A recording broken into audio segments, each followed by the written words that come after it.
Bismillahir Rahmanir Rahim. Assalamu alaikum wa rahmatullahi wa barakatuh. Welcome to the short daily reminders. Inshallah, today we will learn a bit more from the life of our beloved messenger Muhammad sallallahu alayhi wasallam. But before we do, make dua for all those people who help in making these short daily reminders. And second thing, subscribe to our channel. Turn on the notifications button. And if you benefit and you like this short daily reminder, press the like button below and share it with others. Our beloved messenger, Muhammad sallallahu alaihi wasallam, now aged 35, just 5 years before he is given the mantle of prophethood. An incident took place in Makkah al-Mukarramah which left everyone in a state of shock. There was a woman who was cooking food near the Kaaba. A spark flew and hit the cloth of the Kaaba, setting it on fire. Everyone rushed to put this fire out, but the damage had already been done. The weak walls of Kaaba were now even more weakened because of this fire. Now, in the same year, there was a lot of rain, and Kaaba was right in the middle of the mountains, so the water rushed down and destroyed the walls of Kaaba even further. You could see the cracks in the walls of Kaaba. Parts of the wall had fallen down. The Quraysh got together and decided to rebuild the Kaaba, make it strong again.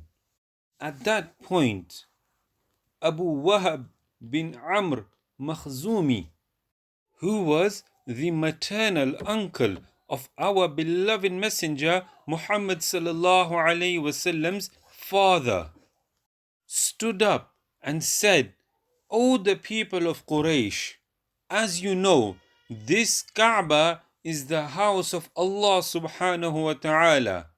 If we intend on rebuilding it, then it is important that we only use that money which was earned through halal means, meaning all that money which was gained through stealing, bribery, through interest, and other haram avenues cannot be used to rebuild the Kaaba. Everyone happily agreed as they all loved the Kaaba and gave it a lot of importance. Whilst the Quraysh was sitting here and discussing how are they going to rebuild the Kaaba, they heard a news from Jeddah, which is modern day Jeddah, that near the harbor a ship had crashed and everything on that ship is for sale. High quality wood and marble and stone, all of it for sale. What had actually happened was that the Roman Empire and the Persian Empire had a fight amongst themselves. During this fight, the Persians, who were fire worshippers, destroyed a church, the holy worship place of the Romans. So, the Roman emperor decided to rebuild this church using the best wood possible and the best marble and stone possible. But it was the decree of Allah subhanahu wa ta'ala that before this ship could reach its destination near Jeddah, it was shipwrecked and everything was brought to Jeddah and it was put on sale. So, after selling this off, the money can be used to return back to Rome and bring more stuff. This was a great opportunity for the Quraysh. Walid bin Mughira, the father of Khalid bin Walid, rushed to Jeddah and bought the marble and this expensive, high quality wood. Now, in Makkah al Mukarramah, no one knew how to cut the marble or how to use this wood properly. So Walid bin Mughira, he hired one of the masons who had come from Rome.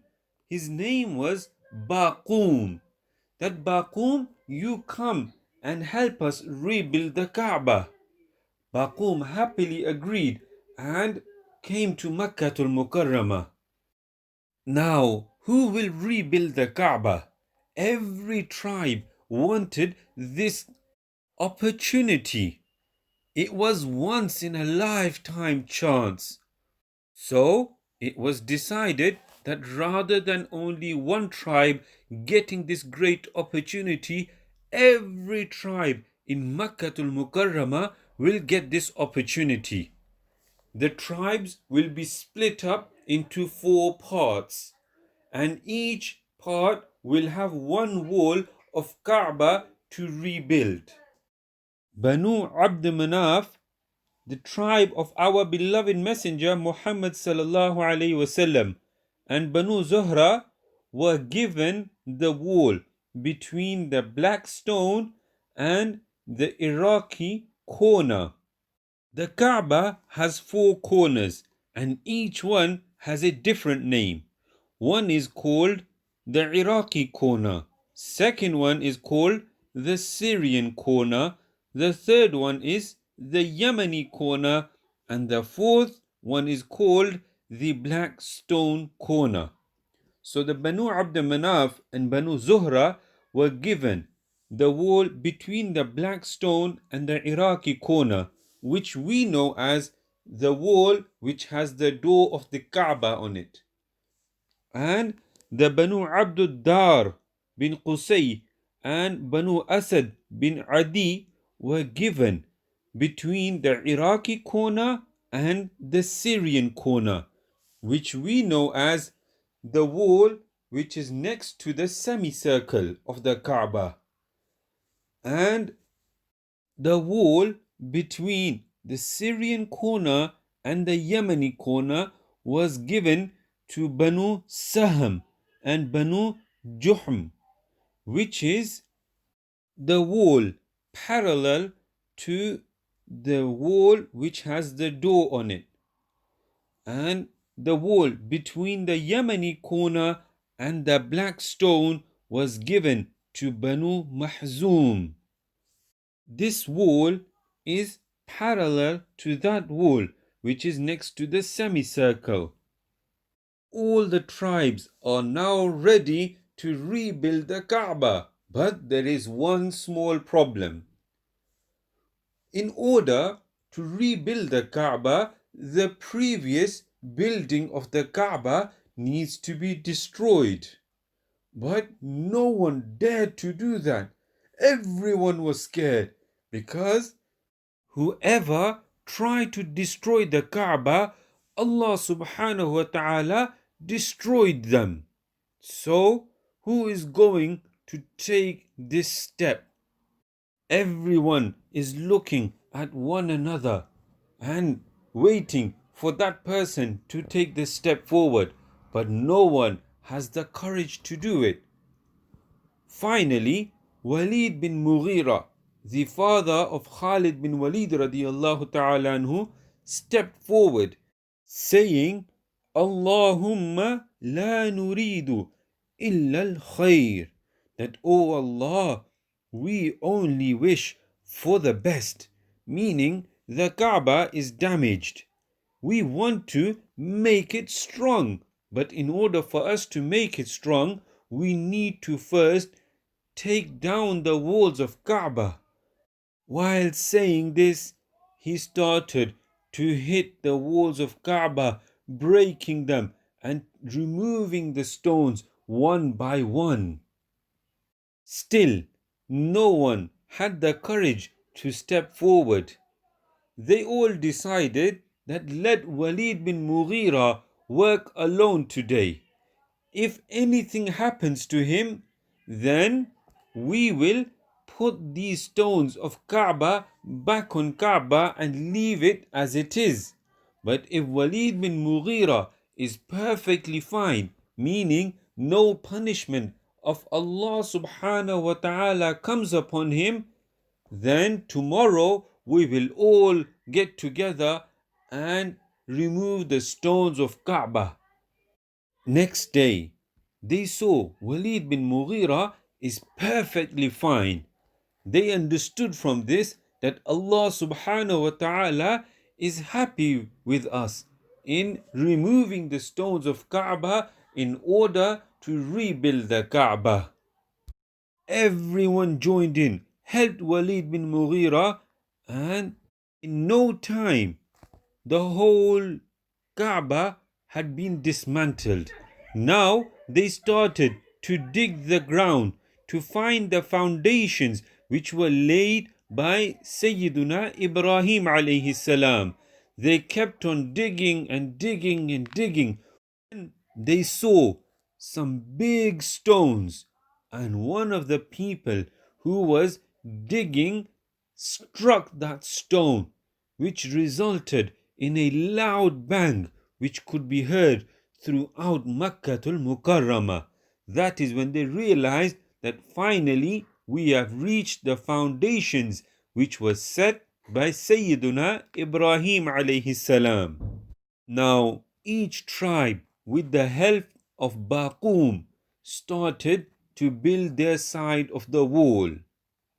They kept on building the Kaaba till they reached a point where they had to put the black stone back into the Kaaba.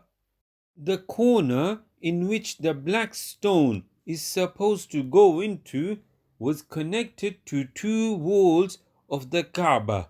One wall was given to the Banu Abd Manaf and Banu Zuhra to rebuild, and the other wall was given to Banu Mahzum. Now, both of these tribes said, we want the right to put the black stone back into the Kaaba. The Banu Abd Manaf was saying, it is our right to put the black stone back into its place. And the Banu Mahzum was saying, no, it is our right to put the black stone back into its place. Whilst their arguments were going, the other tribes which were working on the other two walls also heard about this and said, wait a second, we want the right to put the black stone back into its place. It is our right also. This became a really big problem and resulted in the work which was taking place on the Kaaba to be stopped for 5 days. No one done any construction work on the Kaaba for 5 whole days. Rather, the Banu Mahzum took this opportunity and gathered other tribes other than the Banu Abd Manaf and Banu Zuhra and said to them, either you join us or you go against us.